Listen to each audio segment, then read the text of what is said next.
حضور صلی اللہ علیہ وسلم ہجرت فرما کر جب مدینہ پہنچے تھے، مدینہ منورہ پہنچ کر آپ نے سب سے پہلا کام یہ کیا تھا کہ مسجد نبوی کی تعمیر فرمائی تھی۔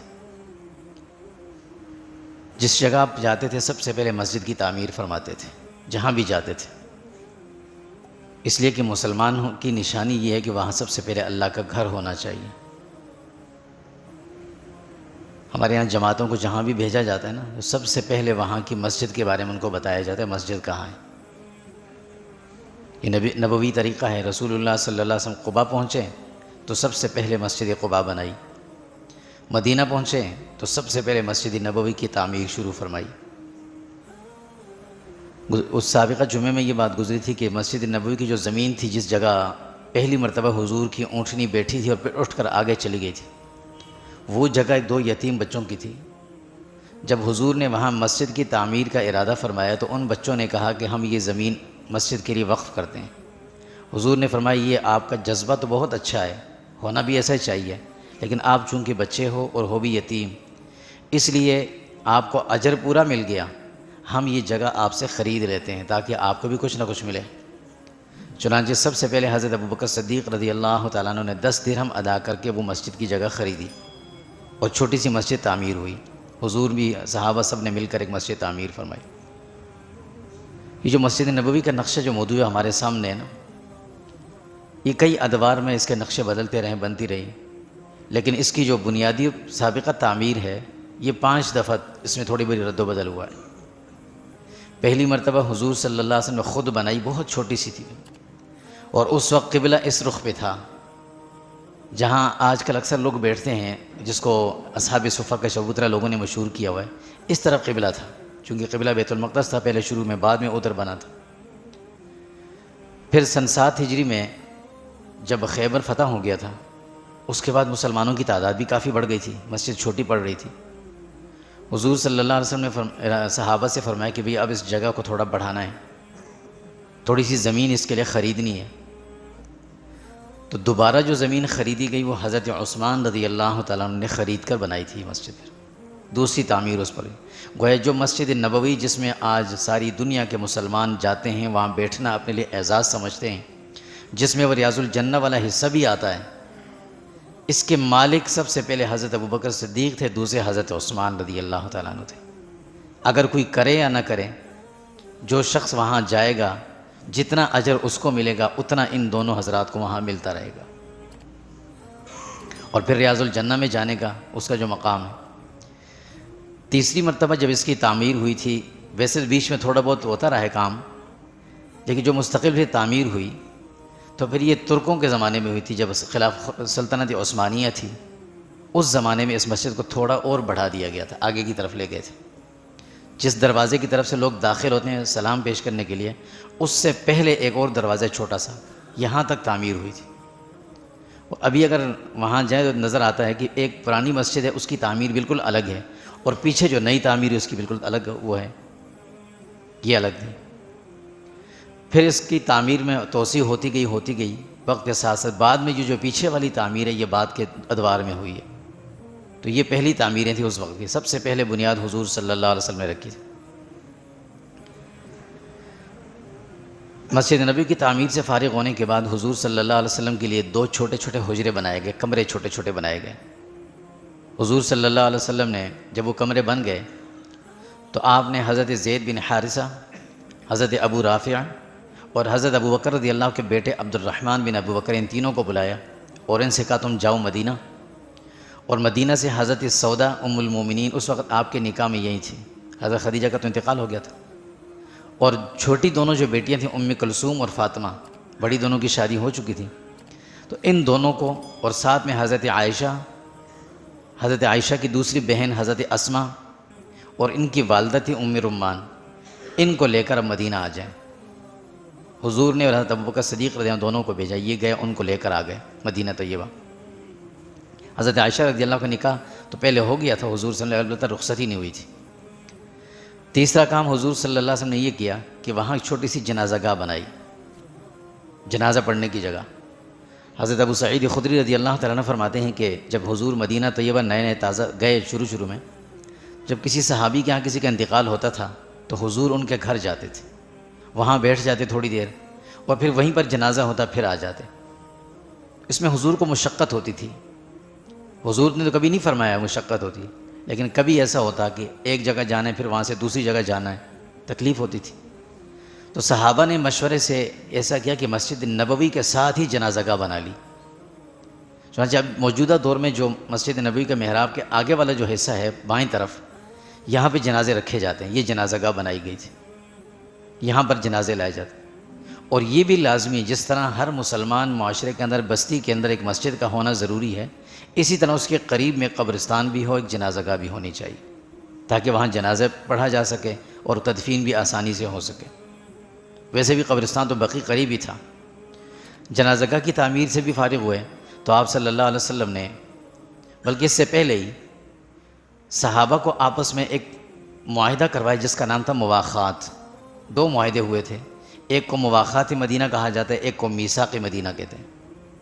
مواخات جو ہوا تھا بھائی چارہ، یہ مہاجرین اور انصار کے مابین ہوا تھا، چونکہ مہاجرین جب وہاں گئے، مدینہ پہنچے، ان کے پاس کچھ بھی نہیں تھا، سب کچھ چھوڑ چھاڑ کے گئے تھے، اور تھے بھی مکہ والے تاجر لوگ، مدینہ والے زیادہ تر کاشتکار تھے، زمیندار تھے۔ تاجروں کو کاشتکاری نہیں آتی تھی، کھیتی باڑی کا کام نہیں آتا تھا، مشکل یہ بھی تھی، باغبانی کے کام نہیں آتے تھے، لیکن اب جانا ظاہر وہاں رہنا تھا۔ حضور صلی اللہ علیہ وسلم نے ایسا کیا کہ ایک مہاجر اور ایک انصاری صحابی کو آپس میں بھائی بنا دے، بھائی تم دونوں بھائی ہو۔ وہ ایسا مواخات بنا، ایسا بھائی چارہ بنا کہ ہر انصاری صحابی نے اپنے مہاجر بھائی کو اپنے ساتھ جائیداد میں شریک کر لیا، آدھی کر دی۔ گھر تھا تو اسے آدھا کیا، جو کچھ ان کے پاس ہوتا تھا اس کو آدھا کر کے دوسرے کو دیتے، یہ آپ کا۔ اور یہ سلسلہ ایک عرصے تک چلتا رہا۔ جب وراثت کے احکامات نازل ہو گئے اس کے بعد سے پھر یہ ختم ہو گیا تھا۔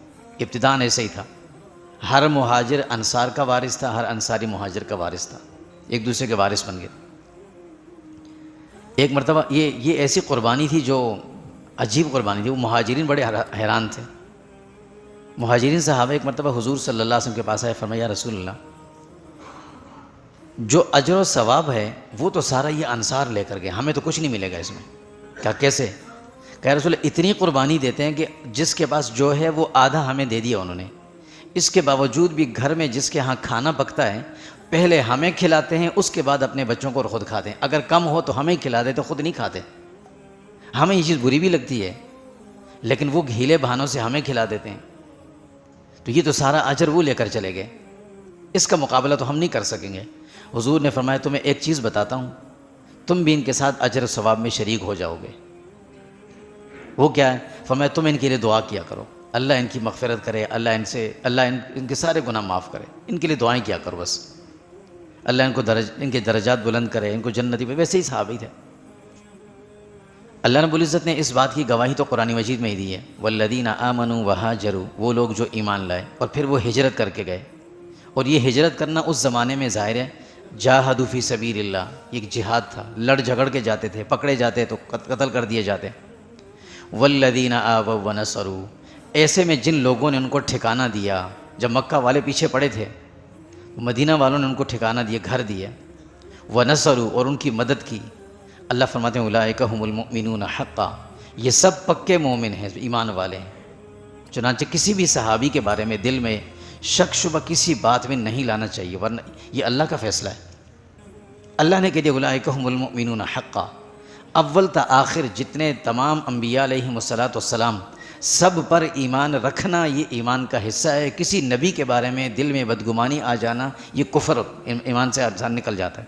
اسی طرح تمام صحابہ کے بارے میں ہمارے دل میں ایمان کہ اللہ کے یہ جو حضور کے جو وہ ساتھی جو اللہ نے چن کے دیے تھے، اللہ کہتے ہیں اولئک ھم المؤمنون حقا، ان کی کمی کوتاہیاں جو بھی ہوں گے اللہ ان کو معاف کریں گے، ہمارا ان پر یقین ہے، ایمان ہے، اور یہ اللہ کا فیصلہ ہے۔ اللہ کہتے ہیں یہ لہم مغفرہ، اور پھر اللہ نے بتا بھی دیا ان سب کی اللہ نے مغفرت بھی کر دی ہے، ورزق کریم، اور اللہ نے وعدہ بھی کیا کہ آج جو مشقتیں انہوں نے اٹھائی ہیں میں ان کو عزت والی روزی دوں گا، دنیا میں بھی اور آخرت میں بھی۔ حضرت عبد الرحمن بن عوف رضی اللہ تعالیٰ عنہ، حضور صلی اللہ علیہ وسلم نے ان کو حضرت سعد بن ربیع کے ساتھ بھائی بنایا۔ سعد بن ربیع انصاری صحابی تھے کہ تم دونوں بھائی ہو جاؤ۔ عبد الرحمن بن عوف رضی اللہ مکہ میں اچھے تاجر تھے، لیکن سب کچھ چھین لیا تھا مکہ والوں نے، اکیلے گئے تھے۔ تو اپنے بھائی حضرت سعد بن ربیع سے کہنے لگے کہ بھائی مجھے اللہ کے نبی نے آپ کا بھائی بنا دیا، میں آپ کے ساتھ رہوں گا، ٹھیک ہے مجبوری ہے، لیکن میں آپ سے لوں گا کچھ نہیں، مجھے اچھا نہیں لگتا۔ آپ مجھے یہ بتا دیں یہاں مزدوری کہاں ملتی ہے؟ ایک تاجر وہ مزدوری پہ لگ گیا کہ مزدوری کی کہاں جگہ ہوگی جہاں میں مزدوری کروں گا۔ دن بھر مزدوری کرتے تھے اور اس انصاری صحابی پر بوجھ نہیں بننا گوارا نہیں سمجھا۔ محنت کرتے کرتے اللہ نے بہت جلد اس مقام پہ پہنچا دیا کہ حضور صلی اللہ علیہ وسلم کے انتقال کے بعد حضرت عمر رضی اللہ کے دور تک جہاں کسی بڑی جگہ زیادہ پیسوں کی ضرورت پڑتی کسی کام کے لیے، عبد الرحمن بن عوف اپنا مال لے کر آ جاتے تھے۔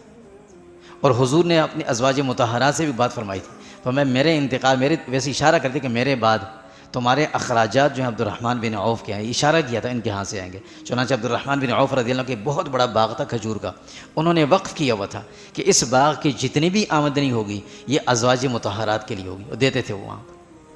یہ تھی قبولیت کہ انہوں نے اپنی اس چیز کو نہیں دیکھا کہ میں بڑا تاجر ہو کر مزدوری کروں گا، کہ اللہ نے برکت اتنی رکھی کہ ازواج مطہرات کا خرچہ ان کے ہاں سے آتا تھا، اتنا اللہ نے قبولیت دی۔ اس کے بعد جب اللہ کی طرف سے احکامات کا سلسلہ شروع ہو گیا، چونکہ اللہ رب العزت نے شریعت کے احکامات انسان کو دیے، نماز پڑھیں، روزہ رکھیں، زکوٰۃ دیں، سارے کام، لیکن ان سارے کاموں کے لیے زمینی ماحول کا بننا ضروری ہوتا ہے۔ جب تک ماحول نہیں بنتا انسان یہ کام بھی نہیں کر سکتا، مشکل ہو جاتی۔ ایک آدمی بھوکا ہے، اس کو شدید بھوک لگی ہے، تو وہ نماز تو چلو پڑھ لی، لیکن اب وہ دین کے اور کاموں کے لیے کیسے وقت نکالے گا؟ یا امن سکون نہیں ہے زمین پر، خطرات بہت زیادہ ہیں، تو وہ کیسے کوئی کام کر سکے گا؟ کہ جہاں کوئی 1-2 روپے اس نے لگایا فوراً اس کی گرفت شروع ہوگی، کہاں سے آیا تھا، کدھر سے آیا تھا، کہاں لگایا تھا، کیوں لگایا تھا، کیسے لگایا تھا۔ جب ایسے حالات ہوتے ہیں پھر نہیں کر سکتا بندہ۔ حضور اللہ نے یہ ماحول بنا کے دیا۔ ابراہیم علیہ السلام جب مکہ مکرمہ میں آئے، بیت اللہ کی تعمیر فرمائی، تعمیر سے فارغ ہوئے تو اللہ رب العزت سے انہوں نے ایک دعا فرمائی تھی، بڑی عجیب دعا۔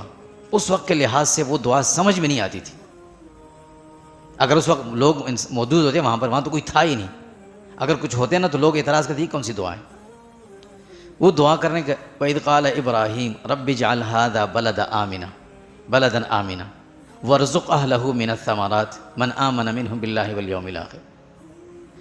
جب بیت اللہ کی تعمیر ہو رہی ہے، وہاں ایک ابراہیم علیہ السلام ہے، ایک اسماعیل علیہ السلام، اور دور کے کسی کونے میں حضرت ہاجرہ بھی تھی، کوئی بھی نہیں تھا، اور کوئی بھی نہیں تھا، نہ وہاں کوئی چیز، نہ پانی، نہ ہریالی، کچھ بھی نہیں تھی۔ اور وہ کیا کہہ رہے ہیں؟ رب اجعل ھذا بلدا آمنا، اے اللہ اس شہر کو امن والا بنا دے۔ شہر کس کو کہتے ہیں؟ جہاں گھر ہوں، جہاں بازار ہوں، جہاں کچھ لوگوں کا آنا جانا ہو، وہاں تو کوئی تھا ہی نہیں۔ اگر آج کے لوگ وہاں موجود، ابراہیم علیہ السلام کیا ہو گیا، خیریت، تو آپ کس کے لیے دعا کر رہے ہیں؟ کون سا شہر جہاں پانی بھی نہیں ملتا پینے کے لیے، ہرا تنکا بھی نظر نہیں آتا، اس کے لیے آپ کہہ رہے ہیں؟ اور دوسری جگہ خود کہہ رہے ہیں غیر ذی زرع، اے اللہ یہ زمین ایسی ہے جو قابل کاشت بھی نہیں ہے، کوئی آ کے یہاں کیا کرے گا، زراعت بھی نہیں کر سکتا اس میں، اور پھر بھی کہتے ہیں بلدن آمنا۔ اللہ کی ذات سے یہ دعا تھی کہ اللہ مستقبل میں آپ اس کو شہر بنائیں گے، یہ تو بنے گا، پکی بات ہے، لیکن اے اللہ ساری دنیا سے لوگ یہاں آئیں گے، ہر زبان بولنے والا، ہر مزاج کا آدمی آئے گا، ہر ماحول میں رہنے والا آئے گا، ہر طرح کے وہ اخلاق والا ہوگا، کسی کوئی سخت مزاج، کوئی نرم مزاج ہوگا، اے اللہ یہاں جھگڑے نہ ہوں۔ اس سے بچانے کے لیے فرمایا بلدن آمنا، اے اللہ اس کو امن والا شہر بنانا۔ جب امن ہوگا تو وہاں عبادات بھی ہوں گی، وہاں حج عمرے بھی ہوں گے، وہاں سب کچھ ہوگا۔ امن نہیں ہوگا تو کچھ نہیں ہوگا وہاں پہ۔ یہ مانگا تھا ابراہیم حضور صلی اللہ علیہ وسلم کو، جب اللہ رب العزت نے مدینہ طیبہ میں ایسا ماحول دیا، امن سکون ہوا ذرا، اب اللہ کی طرف سے احکامات کا سلسلہ شروع ہوا۔ سب سے پہلے آذان کا حکم آیا، یہ ہجرت کا پہلا ہی سال تھا۔ حضور صلی اللہ علیہ وسلم نے صحابہ کو جمع کیا کہ بھئی یہ نماز کا وقت، تھوڑے سے صحابہ تھے چند، تو جیسے نماز کا وقت ہوتا تھا ان کو خود پتہ چل جاتا، خود آ کے جمع ہو جاتے، اور آج بھی ایسا ماحول ہوتا ہے۔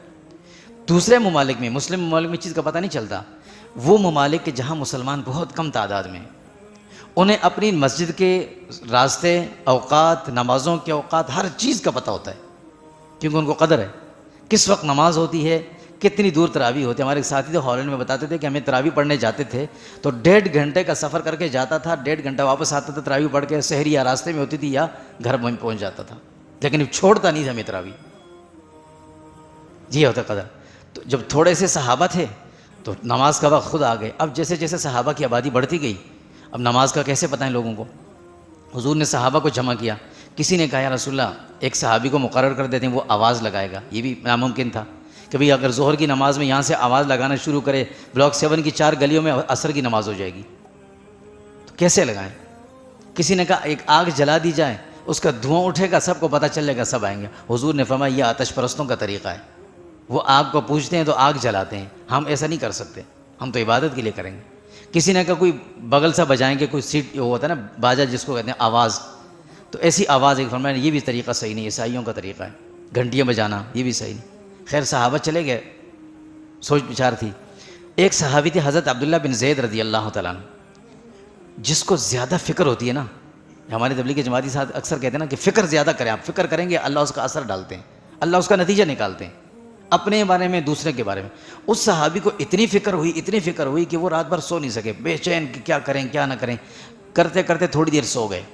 سوئے تو خواب میں دیکھا کہ ایک آدمی جا رہا ہے، پورے خواب ان میں سب نظر آ گیا، اس کے ہاتھ میں ایک بانسری ٹائپ کی چیز ہے۔ پوچھا یہ کیا ہے؟ اس نے کہا مجھے دے دو، کیا کرو گے؟ کہا میں نمازوں کے اوقات میں اس کو بجائیں گے۔ کہا میں اس سے اچھے کلمات تو میں نہ بتا دوں، وہ کہا کرو۔ آذان کے پورے کلمات ان کو خواب میں سکھا دیے۔ صبح ہوئی صحابی بھاگے حضور کے پاس، یا رسول اللہ مجھے رات کو ایسے میں نے خواب دیکھا اور ایسے ایسے کلمات ہیں۔ حضور نے فرمایا یہ بہت بہترین کلمات ہیں۔ ابھی یہ بات چل رہی تھی، حضور نے فرمایا بلال کو بلاؤ۔ ان صحابی کی آواز ذرا ہلکی تھی، فرمایا بلال کو بلاؤ۔ بلال کی آواز اونچی تھی، بلال کو بلایا، کھڑا کہ فرمایا کھڑے جو اذان دو۔ اب بلال کو کلمات یاد نہیں تھے، ابھی تو آئے تھے، تو حضرت عبداللہ سے کہا کہ آپ قریب میں کھڑے ہو جائیں، آپ آہستہ سے اس کے کان میں کہیں گے، یہ زور سے کہتا رہے گا، مکبرین کی طرح جیسے مکبر ہوتے ہیں۔ اس طرح اذان شروع ہوئی۔ اذان شروع ہوئی، حضرت عمر رضی اللہ بھاگتے ہیں، فرمایا یا رسول اللہ یہ کلمات تو رات کو میں نے خواب میں مجھے کسی نے بتائے تھے۔ حضور نے فرمایا یہی تو تائید ہو گئی اس کی۔ اذان شروع ہو گئی۔ اذان حضور صلی اللہ علیہ وسلم نے صحابہ سے دلوائی۔ اللہ کی حکمت دیکھیں، توحید اور رسالت دو بنیادیں ہیں ایمان کی، توحید اور رسالت۔ توحید کا اعلان نبی کی زبان سے کروایا اور رسالت کا اعلان نبی کے صحابیوں کی زبان سے کروایا، اللہ نے صحابہ سے کروایا۔ لوگ اکثر یہ ایک ساتھی پوچھتے ہیں کہ حضور نے اذان نہیں دی، اذان کب دی؟ کیسے؟ حضور صلی اللہ علیہ وسلم اپنی زندگی میں اذان نہیں دی، بھی ایک عجیب معاملہ ہے، کیوں نہیں دی؟ واللہ علم، اس طرف نہیں چاہتے، لیکن اگر حضور اذان دے دیتے نا ایک مرتبہ بھی تو یہ مشکل ہو جاتا پھر بڑا۔ ہر نمازی کو، ہر مسلمان کو زندگی میں ایک دفعہ اذان دینا لازمی ہو جاتا، پھر یہ سنت مؤکدہ بن جاتی۔ حضور نے خود اذان نہیں دی لیکن صحابہ نے دی ہے۔ خیر اذان جب شروع ہوئی اس کے بعد نمازوں کا سلسلہ بھی شروع ہوا۔ اب حضور صلی اللہ علیہ وسلم نے دوسرا معاملہ کام کیا، وہ کیا تھا؟ وہ تھا میثاق مدینہ۔ چونکہ اب مدینہ منورہ میں اس وقت 5 بڑے قبیلے آباد تھے مہاجرین کے علاوہ۔ ایک قبیلہ اوس تھا، ایک قبیلہ خزرج تھا، جو اصل بنیادی مدینہ کے باشندے تھے۔ یہ لوگ یمن سے آئے تھے، قوم سبا کی جو قوم تھی یمن کی پرانی قوم ہے، وہاں پر جو عذاب کی کچھ کیفیت ہوئی تھی انبیاء سابقین کے ادوار میں، تو وہاں سے کچھ لوگ بھاگ کر ادھر آئے تھے۔ ان میں سے 2 آدمی ادھر آئے تھے اس کی طرف، مدینہ کی طرف۔ وہ 2 قبیلے یہاں آباد ہو گئے تھے، ایک کا نام تھا اوس، ایک کا نام تھا خزرج۔ اس زمانے میں ایک کے سردار تھے حضرت سعد بن معاذ رضی اللہ، اور دوسرے کے سردار تھے سعد بن عبادہ۔ حضور ان دونوں کو سعدین کہا کرتے تھے، جیسے عمر اور ابو بکر کو حضور اپنے وزیر کہتے تھے، شیخین ہم کہتے ہیں، اسی طرح ان دونوں کو سعدین کہا جاتا تھا۔ 3 قبیلے یہودیوں کے آباد تھے، قبیلے بنو نذیر تھا، بنو قینقاع تھا، بنو قریظہ تھا۔ یہ 5 قبیلے مدینہ میں آباد تھے۔ اوس اور خزرج والے تو سارے مسلمان ہو گئے تھے، اور عجیب اتفاق یہ ہے کہ اوس اور خزرج والوں کو نبی کریم صلی اللہ علیہ وسلم کے بارے میں اتنی معلومات نہیں تھی جتنے کہ بنو قینقاع، بنو نذیر، بنو قریظہ والوں کو تھی، پہلے سے تھی، لیکن جب آئے انہوں نے انکار کر دیا۔ اللہ خود کہتے ہیں یعرفونہ کما یعرفون ابناءہم، اچھی طرح پہچانتے تھے، ایمان نہیں لائے، اور یہ بیچارے جانتے نہیں تھے۔ جب ان کو پتہ چلا تو ایمان میں سابقون الاولین بن گئی ہے، سب سے پہلے ایمان لانے والے بن۔ اس لیے معلومات مغفرت کے لیے، نجات کے لیے کافی نہیں ہیں۔ معلومات بہت کچھ ہوں گی، ہم پورا قرآن بھی پڑھ لیں گے، تفاسیر بھی پڑھ لیں گے، احادیث بھی یاد ہوں گی، دنیاوی علوم پہ خوب مہارت حاصل ہوگی، معلومات کسی چیز کے لیے کافی نہیں۔ معلومات یہودیوں کو حضور کے بارے میں سب سے زیادہ تھی، جس کی گواہی اللہ نے دی ہے کہ سب کچھ جانتے ہیں۔ معلومات کافی نہیں، ہاں عمل، علم کے ساتھ عمل ہونا چاہیے، عمل کے نجات کے لیے ذریعہ ہے۔ خیر یہ جو 3 قبیلے تھے یہ مخالف تھے، ان میں سے چند لوگ مسلمان ہوئے، باقی مسلمان نہیں ہوئے تھے۔ یہ مدینہ کے اطراف میں بھی آباد تھے، مدینہ میں بھی تھے، اور خیبر تک ان کی آبادی تھی، خیبر میں بہت زیادہ تھے، جو اس وقت مدینہ طیبہ بس تقریباً 170 کلومیٹر کے فاصلے پر ہے خیبر، وہاں یہ آباد تھے بہت زیادہ۔ اب ان کے اندر تو ضد عناد تو تھی، مسلمانوں سے وقتاً وہ یہ ضد کی بنا کچھ نہ کچھ کرتے، نقصان پہنچانے کی کوشش کرتے، اور دل میں ایک بخل تھا، ان کے ایک بغض تھا۔ حضور صلی اللہ علیہ وسلم نے مناسب سمجھا کہ ان لوگوں کے ساتھ ایسا کوئی معاہدہ کر لیا جائے کہ بھئی ہم ایک دوسرے کو نقصان نہ پہنچائیں۔ ابھی ابتدا ہے، بنیاد ہے، شروعات ہے۔ مدینہ میں ایک اسلامی ریاست کی بنیاد رکھی جا رہی ہے، اور یہ پوری دنیا کے اندر اسلام کی روشنی یہاں سے پھیلے گی۔ اس کو مستحکم کرنے کے لیے ان سے معاہدہ کر لیں۔ اس چیز کا نام تھا میثاق مدینہ۔ حضور نے یہودیوں کے بڑوں کو بلایا اور ان سے ایک معاہدہ کیا۔ ان سیرت کی کتابوں میں لکھی ہوئی ساری شرائط، کافی شرائط تھیں، بہت سی شرائط ایسی نہیں کہ بھی مل جل کر رہیں گے، نہ ہم تمہارا نقصان کریں گے نہ تم ہمارا نقصان کرو گے۔ اگر ہم میں سے کسی سے کوئی غلطی ہو گئی، تمہارا کوئی نقصان ہو گیا تو درگزر والا معاملہ کریں گے، اسی طرح ہمارے ساتھ ہو گیا تو ہم بھی درگزر کریں گے۔ اگر مدینہ پہ کسی نے باہر سے حملہ کر دیا، ہم مل کر دفاع کریں گے اس کا۔ دشمن اگر کوئی مدینہ پہ حملہ کرے گا تو ہم اس کا ساتھ نہیں دیں گے۔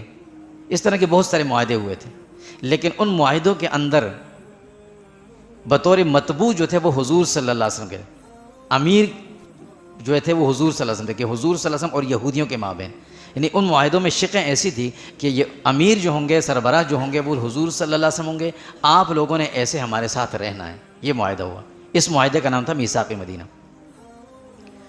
یہ معاہدہ بھی ہو گیا۔ اس کے بعد اس معاہدے سے تقریباً 5 یا 4 ساڑھے 4 مہینے کے بعد حضور صلی اللہ علیہ وسلم ابھی وہیں تھے کہ مدینہ قباء میں وہ صحابی کی جن کے گھر پر حضور صلی اللہ علیہ وسلم نے وہ کیا تھا، مکہ سے جاتے ہوئے رکے تھے، کلثوم بن حدم رضی اللہ تعالیٰ عنہ، جن کا گھر اب مسجد قباء کے اندر آ گیا۔ اب جو مسجد قباء کے جو 3 گنبد ہیں بڑے، ان میں سے جو درمیانی گنبد ہے جو ذرا بڑا ہے، یہ بالکل اس گھر کی اصل نشانی ہے، اور اس کی پہچان یہ ہے کہ اس گنبد کے اندر نیچے سے اگر آدمی دیکھا تو چھوٹا سا سوراخ نظر آتا ہے اس میں، یہ چھوڑا گیا نشانی کے طور پر۔ یہ ان کا گھر تھا جہاں حضور صلی اللہ علیہ وسلم رکے تھے۔ ان کا انتقال ہوا کلثوم بن حدم رضی اللہ تعالیٰ۔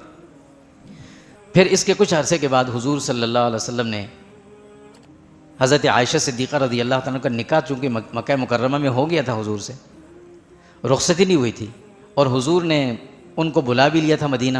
حضرت ابوبکر صدیق رضی اللہ نے بلا لیا تھا اپنے گھر والوں کو، وہ بھی آ گئی تھی، مدینہ میں تھی۔ تو پھر حضرت عائشہ صدیقہ رضی اللہ تعالیٰ عنہ کی رخصتی بھی ہو گئی، جہاں حضور صلی اللہ علیہ وسلم مسجد نبوی کے ساتھ ابتداءً 2 چھوٹے چھوٹے حجرے بنائے تھے۔ ان میں سے ایک حضرت سودا رضی اللہ تعالیٰ عنہ کا تھا، اور ایک حضرت عائشہ صدیقہ رضی اللہ تعالیٰ عنہ کے لیے بنایا تھا، اس میں رکے تھے۔ یہی وہ ہو جو باقی تمام حجرے تو بعد میں ختم کر دیے گئے تھے، اس میں بعد کی خلفاء نے ان چیزوں کو ختم کر دیا تھا، بعد میں اموی دور میں ختم ہوئی ہیں، مسجد میں شامل کر دیے تھے۔ البتہ حضرت عائشہ صدیقہ رضی اللہ تعالیٰ عنہ کا جو حجرہ تھا جس میں حضور رہتے بھی تھے، وہ باقی چھوڑا گیا، اور وہ ہے جس میں آپ صلی اللہ علیہ وسلم کی قبر مبارک جہاں بنی گئی، یہ وہ جگہ۔ یہ حضرت عائشہ رضی اللہ تعالیٰ عنہ کا گھر تھا، بالکل مسجد اور یوں ساتھ ہوتا۔ اس زمانے میں قبلہ بھی اس طرف تھا، تو بالکل یہ ساتھ دیوار ملی، دیوار کے بیچ میں ایک پردہ سا تھا، جہاں حضور صلی اللہ علیہ وسلم کا روضہ مبارک ہے، ساتھ میں حضرت ابوبکر صدیق رضی اللہ تعالیٰ عنہ، ساتھ میں حضرت عمر فاروق رضی اللہ تعالیٰ عنہ، یہ تینوں جہاں آرام فرما ہیں، یہ حضرت عائشہ صدیقہ رضی اللہ تعالیٰ عنہ کا گھر تھا، بالکل ریاض الجنہ کے ساتھ یہ بالکل متصل ملا ہو، یہ بنایا گیا تھا۔ تو حضرت عائشہ صدیقہ رضی اللہ تعالیٰ عنہ کی رخصتی ہوئی۔ اب ایک چھوٹا سا معاملہ اور پیش آیا صحابہ کو، چونکہ صحابہ کی اب تعداد ذرا بڑھ گئی تھی، پانی کا مسئلہ تھا، پانی پینے کے لیے میٹھا پانی نہیں ملتا تھا۔ اس زمانے میں چند چھوٹے چھوٹے کنویں ہوتے تھے جگہ جگہ، ان سے لوگ پانی لے لیتے، وہ ختم ہو جاتا تھا۔ ایک کنواں تھا بڑا، بیر روما کے نام سے مشہور کنواں تھا، وہ ایک یہودی کا تھا، اور وہ پانی بیچتا تھا، لیکن مسلمانوں کو وہ مہنگی قیمت پہ بیچتا تھا۔ اس کو پتہ تھا کہ مسلمانوں کو اس وقت پانی کی ضرورت نہیں ہے، جیسے آج کل ہوتا نا یہ ذخیرہ اندوزی، ایسے وہ کرتا تھا، وہ سکھایا اسی نے یہ طریقہ۔ تو اس نے کیا کہ پانی پڑا رہتا تھا، لیکن وہ پانی نکال کے بیچتا تھا اور مسلمانوں کو مہنگا بیچتا تھا، مسلمان خرید نہیں سکتے تھے، ضد تھی اس کی۔ حضور صلی اللہ علیہ وسلم نے صحابہ سے مشورہ کہ کبھی کوئی ایسا کوئی اللہ بندوبست بنا دیں کہ یہ کنواں کوئی خرید لیں ہم مسلمانوں کے لیے۔ حضرت عثمان رضی اللہ تعالیٰ عنہ آئے، انہوں نے اس کی پوری قیمت لگوائی یہودی سے، ساری قیمت اس کو دی، اور اعلان کیا کہ آج کے بعد اس کنویں سے جو آدمی مرضی پانی لے کر جائے، کسی کو ممانعت نہیں ہے، سب لے کر جائیں۔ حضور صلی اللہ علیہ وسلم اس وقت یہ بشارت بھی دی تھی کہ جو شخص اس کنویں کو خرید کر وقف کر دے گا مسلمانوں کے لیے، اس کے لیے میں جنت میں اس کا متبادل، اس سے بڑا چشمہ اس کی میں ضمانت لیتا ہوں کہ اللہ سے بڑا چشمہ اس کے لیے دے گا۔ چنانچہ حضرت عثمان رضی اللہ تعالیٰ عنہ نے خریدا اور اسے وقف کر دیا تھا. یہ بیر روما جو مشہور کنواں تھا وہ بھی مسلمانوں کو مل گیا. چنانچہ ہجرت کا یہ پہلا سال اس طرح مکمل ہوا. یہ سال اختتام کو پہنچا. ہجرت کا دوسرا سال کیسے گزرا تھا، اس میں کیا حالات آئے تھے، انشاءاللہ العزیز اگلے جمعے اس پہ بات کریں گے.